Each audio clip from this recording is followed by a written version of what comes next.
Bhaskar astrology classes में आपका स्वागत है।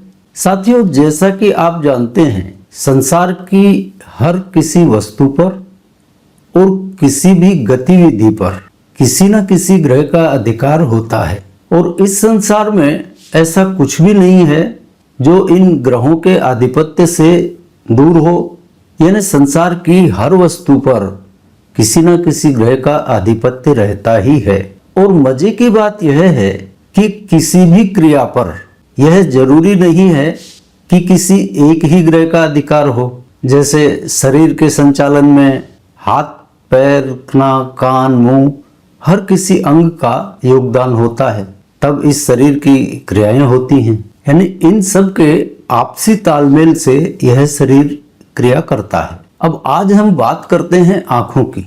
तो आपको यह जानकर ताज्जुब होगा कि आंखों की क्रिया में, यानी आंखों का जो संचालन होता है, उसमें भी सारे ग्रहों की भूमिका होती है। क्रिया सिर्फ आंखों की है, लेकिन उसमें सभी ग्रहों की अपनी भूमिका होती है। आज इसी पर बात करते हैं। अब सामान्य रूप से आंखों के लिए हम द्वितीय भाव को देखते हैं। तो मान लीजिए किसी का द्वितीय भाव बहुत मजबूत है, तो क्या यह कह सकते हैं कि इसकी आंखें बहुत सुंदर होंगी? शायद यह कहना थोड़ा मुश्किल पड़ेगा। जैसे पूरा चेहरा तो बहुत सुंदर है, लेकिन आंखों में जरा सा भी कुछ तिरछापन या कुछ भी हो तो हम उसको सुंदर तो नहीं कहेंगे। यानी चेहरे की सुंदरता को सिर्फ एक आंखों का हल्का सा दाएं बाएं होना उस सुंदरता को खराब कर सकता है। आंखों को कवियों ने बहुत बड़ी बड़ी उपमाएं दी हैं। किसी किसी ने तो इनको झील की उपमा दी है कि उसमें डूब ही जाएं। अब हमें आंखों में डूबने उतराने का तो अंदाज नहीं है, लेकिन एक बात अवश्य है कि आंखों के अंदर एक अद्भुत सौंदर्य अवश्य होता है और वह सौंदर्य किसी को आकर्षित भी कर सकता है और किसी से दुश्मनी भी करवा सकता है। जैसे आपने किसी को तिरछी नज़र से, टेढ़ी नज़र से देख लिया तो वहां पर दुश्मनी होना तय है। तो दोनों ही बातें होती हैं। मतलब यह है कि आंखों की भी अपनी एक भाषा होती है और आंखें इस भाषा को निरंतर बोलती रहती हैं। आंखों की भाषा शब्दों से नहीं, भावों से व्यक्त होती है और इस सब क्रिया में सभी ग्रहों का योगदान भी रहता है। आज एक और महत्वपूर्ण तथ्य पर बात कर लेते हैं। हमारे बारे में ज्यादातर लोगों ने कमेंट भी किए हैं और जिन्होंने कमेंट नहीं किए उनके मन में भी होगा कि हमारी पलकें क्यों नहीं झपकती हैं। कोई कोई तो ऐसा भी लिखते हैं कमेंट्स में कि AI जनरेटेड वीडियो है। तो आज उस बात का जवाब भी आप लोगों को मिल जाएगा कि हमारी आंखें क्यों नहीं झपकती हैं। आइए अब हम बात करते हैं कि आंखों के संचालन में किन किन ग्रहों की भूमिका किन किन कार्यों के लिए होती है। और यह सब जानने के बाद आंखों की मधोसी और नशीलेपन के बारे में जो भी शायरी आपने पढ़ी है उसका राज समझ में आ जाएगा। यह सारी क्रिया सभी ग्रहों से संबंधित है। अब देखिए, आंखों का कारक सूर्य देव को माना गया है। यह जो हमारी देखने की शक्ति है, यह जो रोशनी है, यह सूर्य देव के आधिपत्य में है। जिस जातक का भी सूर्य बलवान होगा, शुभ होगा, उसकी आंखों की रोशनी बहुत तेज होगी। जल्दी से उसको कोई नेत्र विकार नहीं होगा, चश्मा जल्दी नहीं लगेगा। और इसके विपरीत यदि सूर्य की स्थिति खराब है तो चश्मा जल्दी लग जाएगा, भांति भांति के नेत्र रोगों से जूझना पड़ जाएगा। यह जो सारा आधिपत्य है देखने का, यह सूर्य देव के आधिपत्य में आता है। सूर्य देव के बाद हम बात करते हैं चंद्रमा की। तो चंद्रमा आंखों में एक जो लावण्य होता है उसको सृजित करते हैं। यानी आंखों में एक जो शीतलता दिखाई पड़ती है वह चंद्रदेव की वजह से है।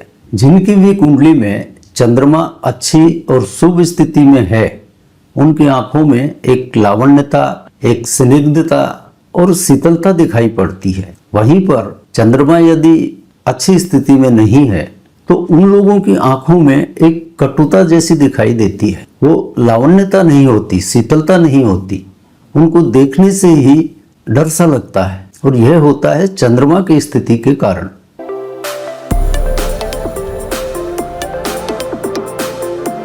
अब कई लोगों की आंखें आपने देखी होंगी लाल लाल होती हैं, उनके डोरे लाल लाल होते हैं। तो इन लाल डोरे वाली आंखों पर, यानी आंखों में जो लाल डोरे दिखाई देते हैं, इन पर मंगल का आधिपत्य होता है।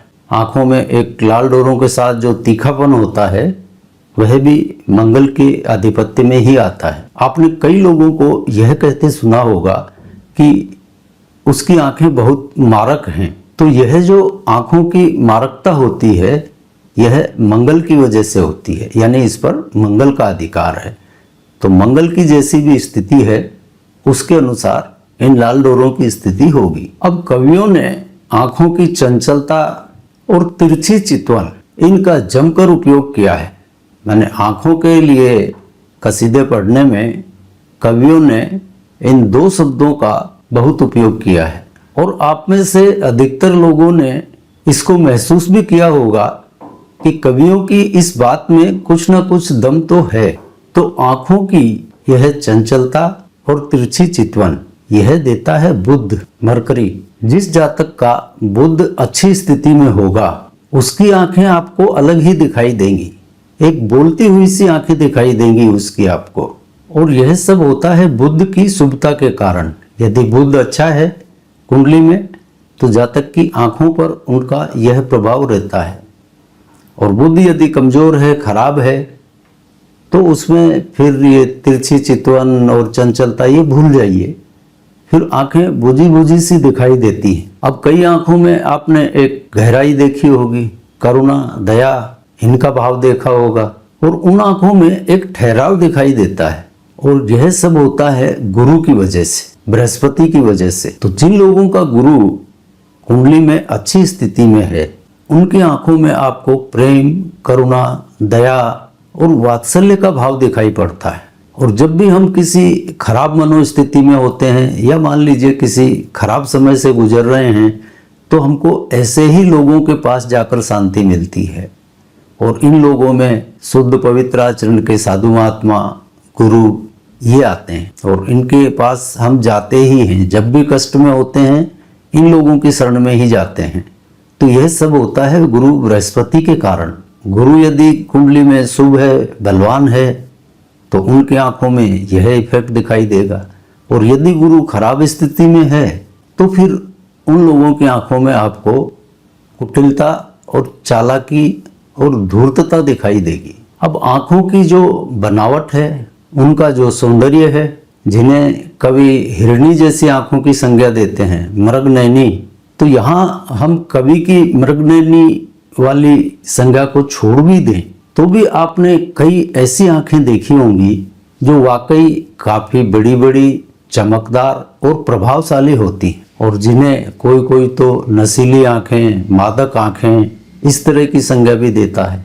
और यह होता भी है, और यह सब होता है अच्छे शुक्र के प्रभाव के कारण। तो जिन लोगों का भी शुक्र अच्छी स्थिति में मौजूद होता है उनकी आंखों में यह नशीलापन, यह मादकता स्वाभाविक रूप से मौजूद रहती है। बड़ी आकर्षक आंखें होती हैं उनकी, और ऐसे जातक किसी को भी सिर्फ एक नज़र उठाकर देख लें तो सामने वाला इनके प्रति आसक्त हो जाता है, आकर्षित हो जाता है। और जिनका शुक्र खराब स्थिति में है उनके आंखों में यह नशीलापन, मादकता ये नहीं होता है। अब यहाँ पर आप एक बात ध्यान में रखिए कि काल पुरुष की कुंडली का लग्नेश मंगल होता है जो कि पुरुष है। तो मंगल की वजह से जो आंखों के लाल डोरे हैं वो अधिकतर पुरुषों में ही पाए जाएंगे, स्त्रियों में ना के बराबर, बहुत कम। और यही स्थिति हिरणी जैसी आंखों के लिए भी है, क्योंकि शुक्र काल पुरुष की कुंडली का सप्तमेश है, यानी स्त्री है। तो शुक्र का यह प्रभाव स्त्री जातकों पर अधिक देखने में आता है, पुरुष जातकों में ना के बराबर, लेकिन स्त्री जातकों में यह बहुतायत से पाया जाता है। यानी शुक्र की शुभता के कारण किन्हीं किन्हीं पुरुषों की ही आंखें इस तरह की नशीली और मादक हो सकती हैं, लेकिन बहुत ना के बराबर। तो मंगल का जो प्रभाव है वो पुरुषों में अधिक पाया जाता है, और शुक्र का जो प्रभाव है वह स्त्री जातकों में ज्यादा पाया जाता है। और इसी कारण किसी भी पुरुष की आंखों की तुलना कवियों ने भी हिरणी की आंखों से नहीं की है, सिर्फ स्त्री जातकों की ही की है। आइए अब बात करते हैं शनि का क्या प्रभाव होता है आंखों पर। शनि की वजह से जातक की आंखें थोड़े पतलेपन के साथ सूखी सूखी और बुझी बुझी रहती है, एक उदासी सी दिखाई देती है, और ये होता है शनि के प्रभाव के कारण। ऐसे लोग चाहे जितने सुखी हों, बहुत पैसे वाले भी हो सकते हैं, कोई जरूरी नहीं है कि गरीब ही हो, हर तरह से सुखी, सभी आराम के साधन, सुख साधन मौजूद हों, तो भी उनकी आंखों में एक उदासी और सूखापन दिखाई देता है,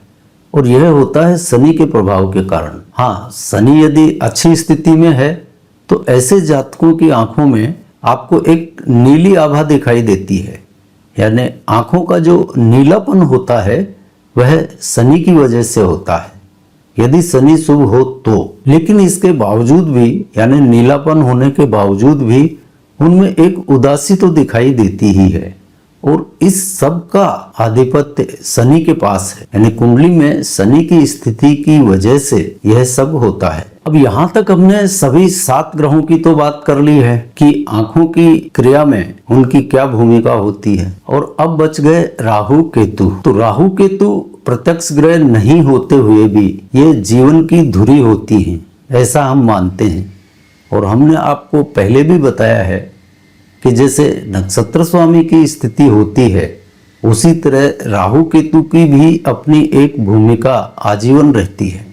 इस बात को ध्यान में रखिए, यह बहुत महत्वपूर्ण ग्रह हैं, और आंखों में भी इन दोनों की उतनी ही भूमिका है जितनी अन्य ग्रहों की। तो यहाँ पर जो पलक गिराना है वह राहु का काम है। जैसे हमने ये पलक गिराई, ये राहु, और पलक उठाना यह केतु का काम है। यानी पलक गिरी वह राहु की भूमिका है, और पलक उठी वह केतु की भूमिका है। राहु और केतु निरंतर अपना काम करते रहते हैं। और अब हम सोचते हैं कि हमारी पलकों के बारे में आपकी जो जिज्ञासा थी वह शांत हो गई होगी, क्योंकि राहु जब भी कमजोर स्थिति में होता है तो वह पलक गिराने के काम में कुछ देरी करता है, और जिनका केतु कमजोर हो तो उनकी फिर पलकें उठती नहीं है, यानी गिर गई तो फिर वो ऐसे बंद ही रहेंगी, उठेंगी नहीं। यानी ये राहु और केतु, इसको आप बारीकी से देखिए, बारीकी से समझिए, आपको सारा खेल समझ में आ जाएगा। यानी आंखों की क्रिया से आप सभी ग्रहों का अंदाज लगा सकते हैं कि कौन सा ग्रह इस जातक की कुंडली में किस स्थिति में है। तो आशा है आपको आज की यह जानकारी रोचक और उपयोगी लगी होगी, और यदि आपको उपयोगी लगी हो तो इसको लाइक, शेयर और सब्सक्राइब करें, ज्यादा से ज्यादा सब्सक्राइब करवाएं, कमेंट करें। तो साथियों, इसी के साथ आज के चैप्टर को यहाँ पर विराम देते हैं, और अगले चैप्टर में मिलते हैं किसी नए विषय के साथ। तब तक के लिए जय जय सिया राम।